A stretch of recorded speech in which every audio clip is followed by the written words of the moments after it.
అబ్బో ఇక్కడ కేజీ చీరలు కొంటే అర కేజీ చీరలు ఫ్రీ అంట. మంగళ్య షాపింగ్ మాల్ కేజీల్లో సేల్ టన్నుల్లో ఆనందం. బ్రేక్ న్యూస్ చూస్తున్నాం. ఆంధ్రప్రదేశ్ లో భారీగా ఐఏఎస్ అధికారుల బదిలీలు జరిగాయి. మొత్తం 22 మంది ఐఏఎస్, ఐఎఫ్ఎస్ అధికారుల బదిలీ చేస్తూ ప్రభుత్వం ఉత్తర్వులు జారీ చేసింది. ప్రధానంగా సాధారణ పరిపాలన శాఖ ప్రత్యేక ప్రధాన కార్యదర్శిగా ఉన్నటువంటి ఎస్ఎస్ రావత్ ను పర్యాటక సాంస్కృతిక శాఖకు బదిలీ చేసింది ప్రభుత్వం. ఆయనకు క్రీడలు, యువజన సర్వీసులు, అదేవిధంగా సాధారణ పరిపాలన శాఖ ప్రత్యేక ప్రధాన కార్యదర్శిగాను పూర్తి అదనపు బాధ్యతలు అప్పగించింది.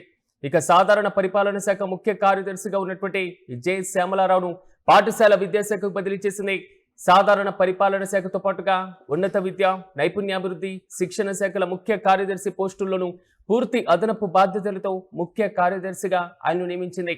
అయితే పాఠశాల విద్యాశాఖ కార్యదర్శిగా ఉన్నటువంటి కోన శశిధర్ను రవాణా, అదేవిధంగా రోడ్డు భవనాల శాఖకు కార్యదర్శిగా నియమించింది. ఇక పెట్టుబడులు, మౌలిక వసతుల శాఖ కార్యదర్శిగాను ఆయనకు పూర్తిగా అదనపు బాధ్యతలు అప్పగించింది ప్రభుత్వం. మరోవైపు పర్యాటక శాఖ ప్రత్యేక ప్రధాన కార్యదర్శిగా ఉన్నటువంటి అజయ్ జైన్ను, R&B ప్రత్యేక ప్రధాన కార్యదర్శిగా ఉన్నటువంటి ఎంటి కృష్ణబాబును కూడా పూర్తిగా నియమించడం జరిగింది. జూలై నెలాఖరున పదవి విరమణ చేయడంతో ఆయన పోస్టు కూడా ఇప్పట్లో ఖాళీగా ఉంది. అయితే ఇప్పుడు ఆ పోస్టులో రావత్ తో పాటుగా శశిధర్లను నియమించింది ఏపీ సర్కార్. ఇక కర్ణాటక క్యాడర్ నుంచి ఇటీవలే డిప్యూటేషన్ పైన ఆంధ్రప్రదేశ్ కు వచ్చినటువంటి హెప్సిబా రాణి కోర్లేపాటికి కూడా గృహ నిర్మాణ శాఖ ప్రత్యేకమైనటువంటి కార్యదర్శిగా నియమించింది.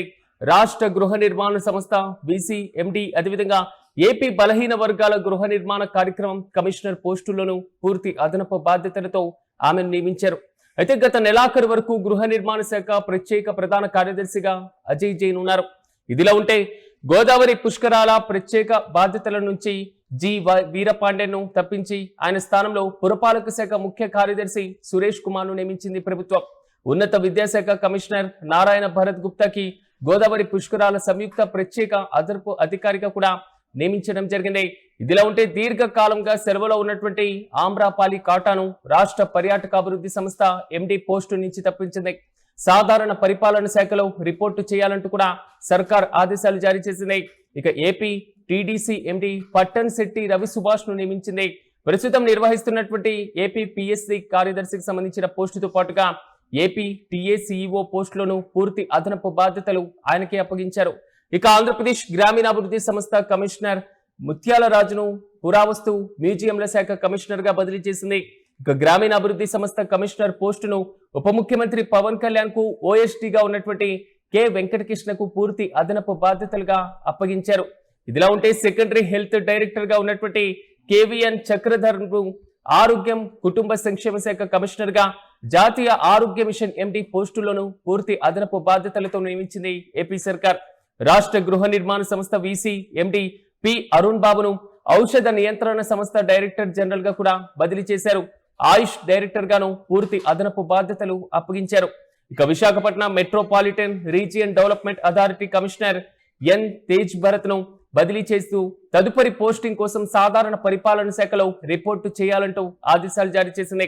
ప్రస్తుతం ఆర్టీజీఎస్ సిఇఓగా ఉన్నటువంటి ప్రఖర్ జైన్ ను బిఎంఆర్టీఏ కమిషనర్ గా నియమించింది.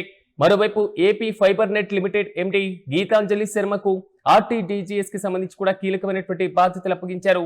ఇక సిసిఎల్ఏలో సంయుక్త కార్యదర్శిగా ఉన్నటువంటి టిఎస్ చేతన్ ను విపత్తు నిర్వహణ సంస్థ డైరెక్టర్ గా నియమించింది ఏపీ సర్కార్. ఇక టిటిడి జేఈఓ ఆరోగ్యం విద్యగా ఉన్నటువంటి శరత్ ను పరిపాలన విభాగానికి జేఈఓగా నియమించింది. ఇక టిటిడి జేఈఓగా ఇక ప్రబల గోపీనాథ్ ను నియమించడం జరిగింది.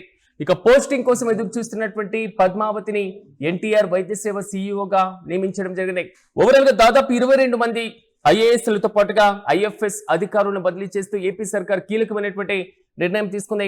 ఇక ఇదే అంశంపై మరింత సమాచారం మా ప్రతినిధి కిరణ్ అడిగి తెలుసుకుందాం.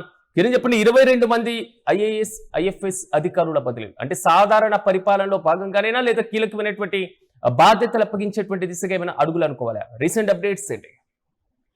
ఆంధ్రప్రదేశ్ లో ఐఏఎస్, ఐఎఫ్ఎస్ అధికారుల బదిలీలు జరిగాయి. అయితే దాదాపు గత రాత్రి 22 మంది అధికారులను బదిలీ చేశారు. ఇక్కడ సాధారణ పరిపాలనా శాఖ ప్రత్యేక కార్యదర్శిగా ఉన్న ఎస్ఎస్ రావత్ ను పర్యాటక శాఖకు బదిలీ చేశారు. అదేవిధంగా క్రీడలు, యువజన వ్యవహారాలు, సాధారణ పరిపాలన శాఖ కార్యదర్శిగా ఆయనకు అదనపు బాధ్యతలు అప్పచెప్పారు. మరోపక్క జె శ్యామలారావును పాఠశాల విద్యాశాఖకు బదిలీ చేసింది. మరోపక్క సుదీర్ఘకాలం సెలవులో ఉన్న ఆమ్రాపాలిని జిఏడిలో రిపోర్ట్ చేయాలని ఇప్పటికే ఆదేశాలు జారీ చేశారు. మరోపక్క రోడ్లు భవనాల శాఖ ముఖ్య కార్యదర్శిగా ఉన్న కోన శశిధర్ కు పెట్టుబడులు మౌలిక వసతుల శాఖ ప్రత్యేక కార్యదర్శిగా కేటాయించారు. అదే పర్యాటక శాఖలో ఉన్న అజయ్ జైను, రవాణా శాఖలో ఉన్న టి కృష్ణబాబు పదవీ విరమణ చేశారు.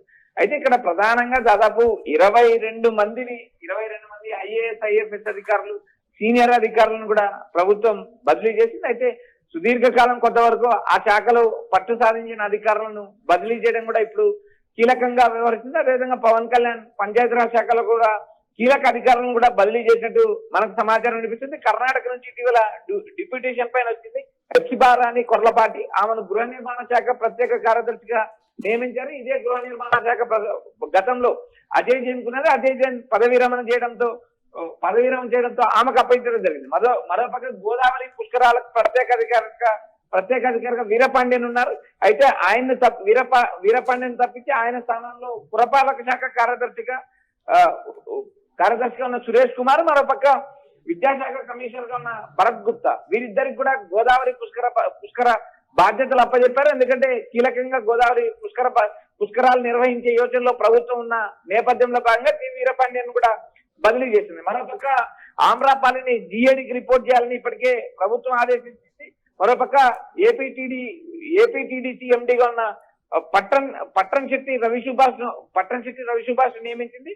అదే శాఖలో సిఇఓగా ఉన్న అదనపు బాధ్యతలు కూడా ఆయనకి అప్పచెప్పడం జరిగింది. మరోపక్క ఏపీ గ్రామీణాభివృద్ధి సంస్థ కమిషన్ గా ఉన్న రేవూరి ముత్యాలరాజును మ్యూజియం, ఏదైతే పురావస్తు మ్యూజియం శాఖకు బదిలీ చేయడం జరిగింది.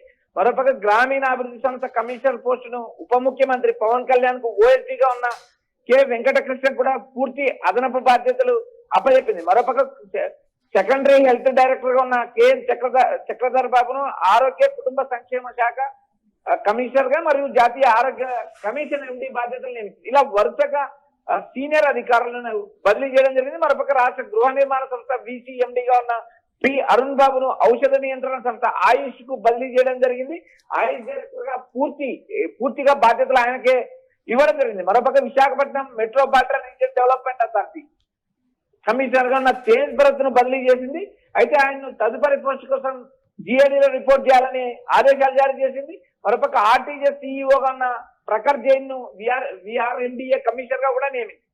అయితే ఇక్కడ ఏపీ ఫైబర్ నెట్ లిమిటెడ్ ఎండీగా ఉన్న గీతాంజలి శర్మకు ఆర్టీజీఎస్ సిఇఓ పోస్టు పూర్తి అదనపు బాధ్యతలు కట్టింది. ఇలా వరుసగా దాదాపు 22 మంది సీనియర్ అధికారులను కూడా బదిలీ చేసి మరోపక్క టీటీడీ జేఈఓగా ఉన్న ఏ శరత్ ను పరిపాలనా విభాగం జేఈఓగా నియమించింది. టీటీడీ జేఈఓ ఆరోగ్యం విద్యగా ఉన్న ప్రబల గోపినాథ్ కూడా నియమించారు. మరోపక్క పోస్టింగ్ అంటే కిరణ్, అంటే తాజా బదిలీలన్నీ కూడా ఎందుకంటే గోదావరి పుష్కరాలు రాబోతున్నాయి, కీలకమైనటువంటి అంశాలతో ముందుకు వెళ్ళాలి. ఏపీ ప్రభుత్వం కూడా ప్రతిష్టాత్మకంగా తీసుకుంది. మరోవైపు స్థానిక సంస్థల ఎన్నికలు అంటే ఓవైపు తిరుపతి నగరపాలక సంస్థ కమిషనర్ సహా కీలకమైనటువంటి పదవుల్లో మార్పు, అంటే ఈ మొత్తం కూడా ఏమైనా పక్కా ప్లాన్ తో ముందుకు వెళ్ళేటువంటి ఆలోచనతో ప్రభుత్వం తీసుకున్నటువంటి చర్యలు అనుకోవాలా పటిష్టత కోసం?